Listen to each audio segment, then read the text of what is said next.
We are at RIA Edge West in beautiful California. We got the gorgeous little fog rolling in, so this is pretty nice, but we're outside. I like it. It's a good time.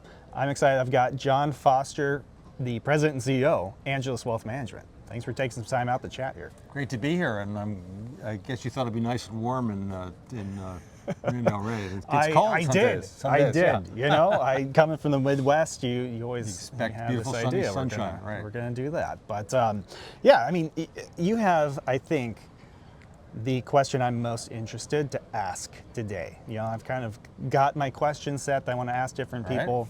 Right. Yours is unique because this is not an area that I dive into a whole lot in marketing. But my question for you. So private fund access, alternative investments, right.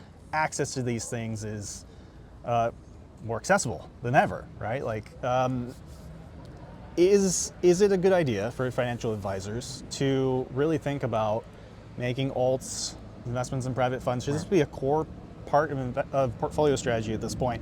Or is the risk still kind of too far out there for this to be mainstream?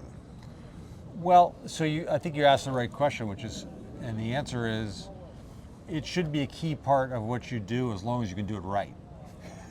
Yeah. So, you know, if you're able to make a private investment and your money compounds at greater than the market's rate over a period of time, and then you get out in 7 years, that's fantastic. Yeah. But if you make a bad investment, you're stuck in it for 7 years. It's like being in the Roach Motel. You can get in, but you can't get out. We got little eagles it's coming in. It's not just access; it's quality.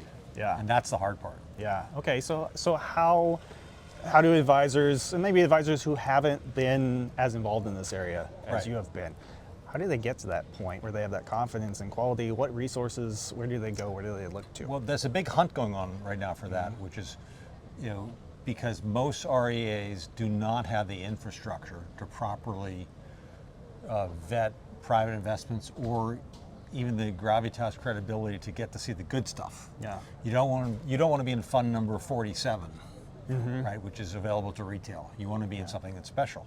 Yeah. And so the actual building of the infrastructure, which we've done, is really expensive, really hard, takes a decade or two. Yeah. So the big move now is companies that are coming up with solutions for RIAs to be able to use their expertise, their knowledge, their platform to invest across a whole slew of potential alternatives. And then the next sort of derivative of that is, are you able to create a better liquidity profile? That one I'm not so sure about. Okay, so that you can't probably condense 2 decades of infrastructure building into like 10 seconds here, but kind of give us a snapshot of how you guys went about that and built that out for yourselves. Well, so we have a very well-known, well-respected institutional business that does endowment and foundation advisory business.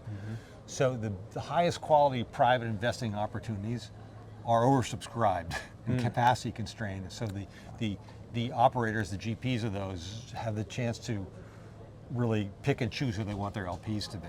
Okay. So that's what you want to be in. You know, you want to join. What is it? You want to join the club that won't have you as a member.